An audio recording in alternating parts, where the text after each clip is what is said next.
ai cũng sao có con cho can trọng hạt tiền chỉ có ý lăng xứ thế lượng mua tay luôn năng nhưng mà xe lươn chừng bảo lý nó cũng sao khi đó có hạt tiền họ luôn thể tên được nó chẳng chúa chống lăng đầu tù hoặc là chúng mua tay luôn năng nhưng mà cha có luôn là thứ chẳng chưa giờ là ta xe qua năng nhỏ ai giờ hạt tiền luôn năng thứ ta là họ có lúc xe luôn chừng chỉ sót ta giờ hạt tiền ta xin nó cái giờ nhỏ đó luôn năng dùng để trả lọ xí cũng chẳng hạt tiền cái giờ tí xe là một đầu của nhà ít nhiều bia để xe của nhà trẻ tôi có cái nhiều xe ăn sập là gặp lo một ít chỉ ít trả tại rộng xe lúc xe nó có giờ bự chỉ cho sẽ có thứ là lan rằng bự một cái sao thôi giá can tu là chỉ tại rộng có thứ nhà ít lần tròn chỉ rồi đầu ta cái nhiều xe và những số mình thứ bao giờ đi cái sự xa thọ có chỉ sao chỉ có cái nhiều xe ăn sập là nó là một chữ có thế là bôi dọa có đủ khăn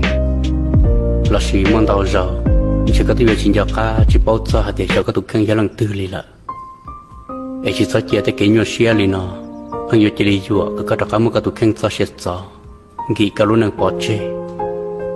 tháo các chỉ sao do các tụi khăn chỉ lý do ta cái chia xe, chỉ mỗi lúc họ pia, ấy chỉ lý ối tụi năng chỉ bao đôi hùng mòn tu,